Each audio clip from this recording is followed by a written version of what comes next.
Hello, my peoples. This keeps coming up over and over again. So I think we need to finally address it. Magnetic pickups and bowed strings. Why do we use piezo or piezo, however you pronounce it, pickups instead of magnetic pickups like on an electric guitar? All right, so I'm actually preparing to make a demonstration instrument for how you can do magnetic pickups the right way with bowed strings. But until that's done, we'll have to just do this quick demo with this stock 16-inch viola, which will at some point become a violele. String mechanics. How do strings move when they are played? That's the key issue here. So this is a blank piece of paper. Yep. Ew, it's gross too. Nice. Water damage. Okay, so anyways. Okay. Thought maybe it was milk. That would have been worse. So how do strings move when you play them? All right, so this is the body of the instrument down here, and we have the string. When you pluck a string, you are hitting it on its side. Okay, and the string vibrates back and forth that way from your plucking, right? So, because of that, electric guitar pickups are made with a magnet here, and this has a magnetic field above its pole, the pole of the magnet. So when that string goes back and forth, it is metal, steel, and it disturbs the magnetic field that is here above the pole of the pickup. And so as it goes back and forth, side to side in that magnetic field, because of the orientation of the magnet, that creates a nice, robust sound. Okay, keep that in mind. So now, when you have a bowed string, there's the body of the instrument. You have a bow. The bow is up here. Okay, and the bow does not make the string go side to side like this when you pluck it. The bow makes the string go up and down like this instead of like that. It is perpendicular to the string motion that you get from plucking.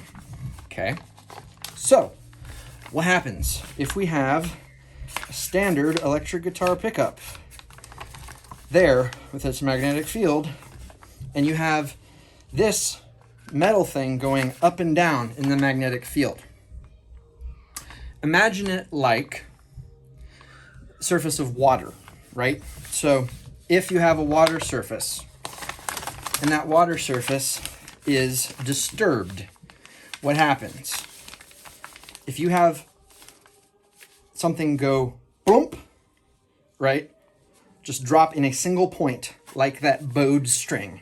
Boom, drop in a single point. Yes, you get ripples out from the point that it hits.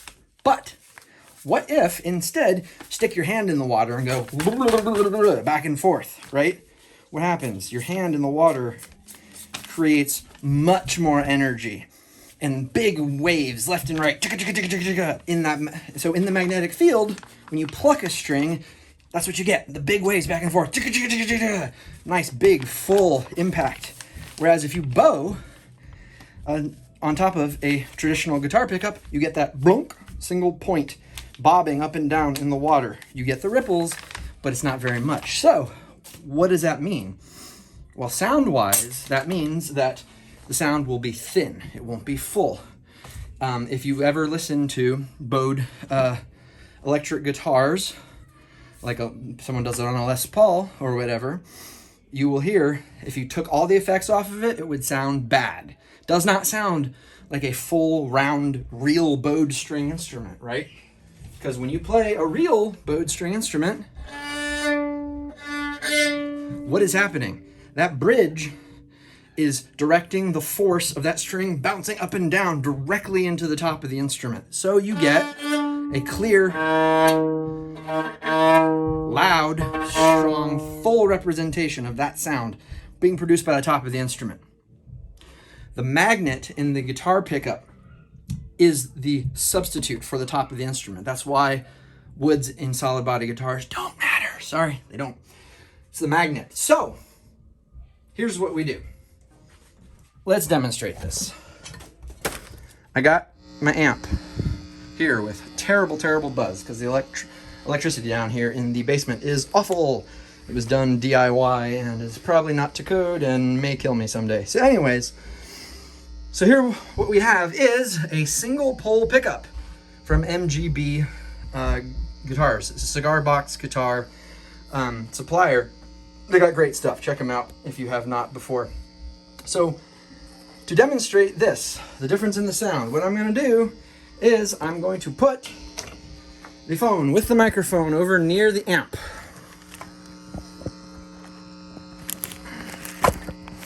I'm going to point the amp directly at the phone. Okay. I may load my camera app on my watch to make sure I'm still in the frame. Am I? Maybe. Yes, I am. Good. Okay. So, I'm going to take the pickup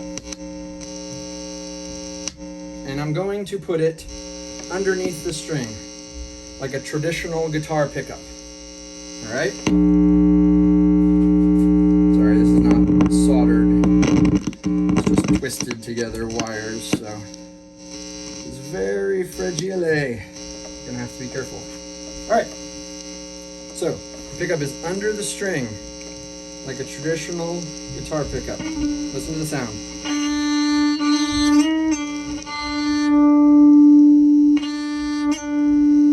What you hear, and this is very important to note, what you hear is that it's very thin and it gets louder. It blooms after you stop bowing. That's because you are making the string go in an orientation that it does not want to go in when it's in that magnetic field. It's completely the opposite. That perpendicular motion opposes the side-to-side motion that the string wants to have in that magnetic field, right? Okay, so let's try the lower string, further prove the point.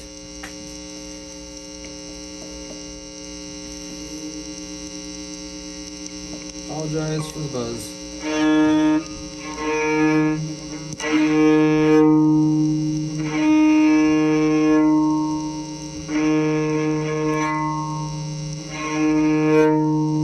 So here, thin, nasally, blooms after you stop bowing.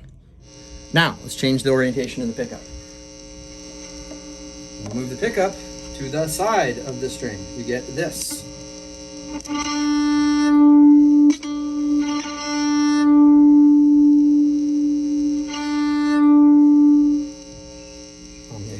On the thick string.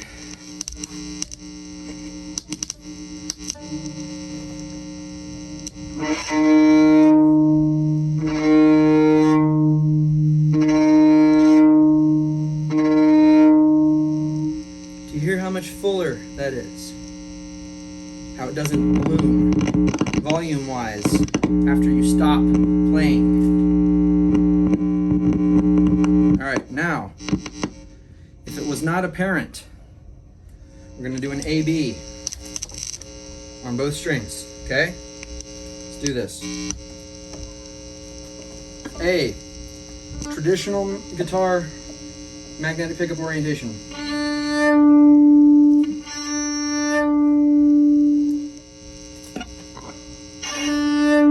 Sides orientation. Traditional. Side. Now on the thick string. Traditional.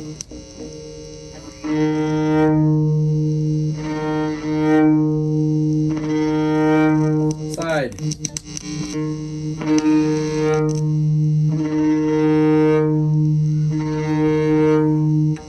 Okie doke. gonna do a slightly better test here. All right, so check this out. I've tried to compensate for volume differences between having the pickup under the string and having it on the side of the string. It is pretty obvious which one works better.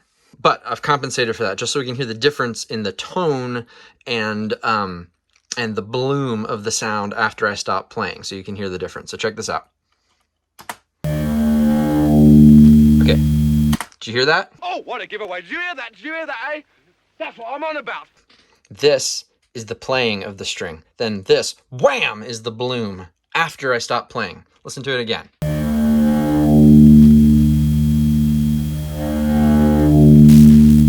It's crazy. All right, now check this out. This is with the pickup on the side, like I recommend.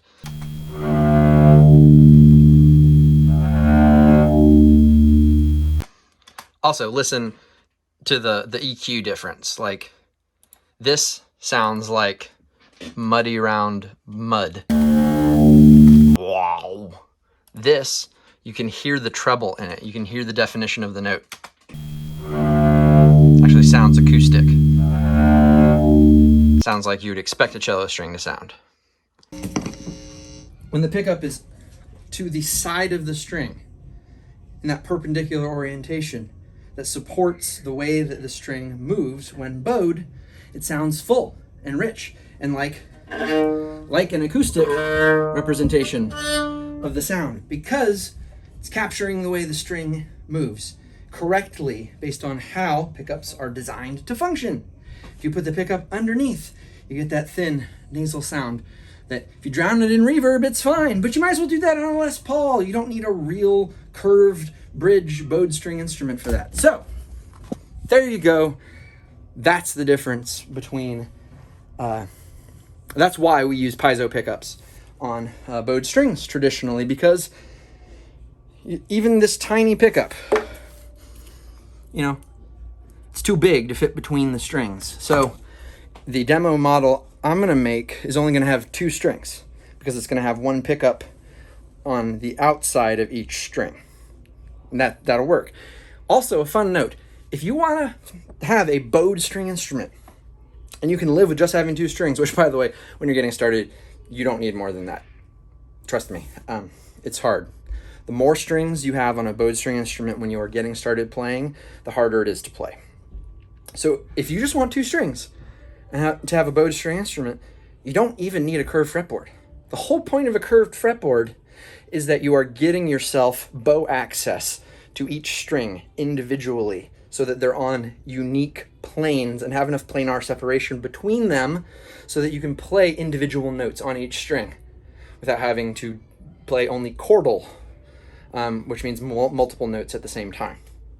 So if you only want 2 strings on a bowed string instrument, you can have a flat fretboard, because as long as you have appropriate access cut out of the body on either side so that the bow can get in there, 2 strings, you only need a flat fretboard, because it's only when you add the 3rd string that then you have differentiation between the, that's when you need 3 different bowing angles. With 2 strings, you only need 2 different bowing angles, so there's no need for a curved fretboard. So if you want to get started, or you just want to fiddle around with bowed strings, get like a 3-string cigar box guitar neck, or a strum stick neck, something really thin.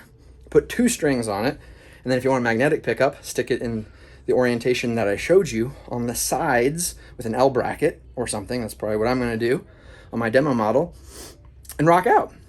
You don't need a curved fretboard, so you don't have to build this whole new instrument like those of us, me and Jonathan Wilson and Jude Wright and all these guys that have been building these bowed fretted instruments for years have put all this effort and time into figuring out how to do in a way that works for us. You don't have to do that.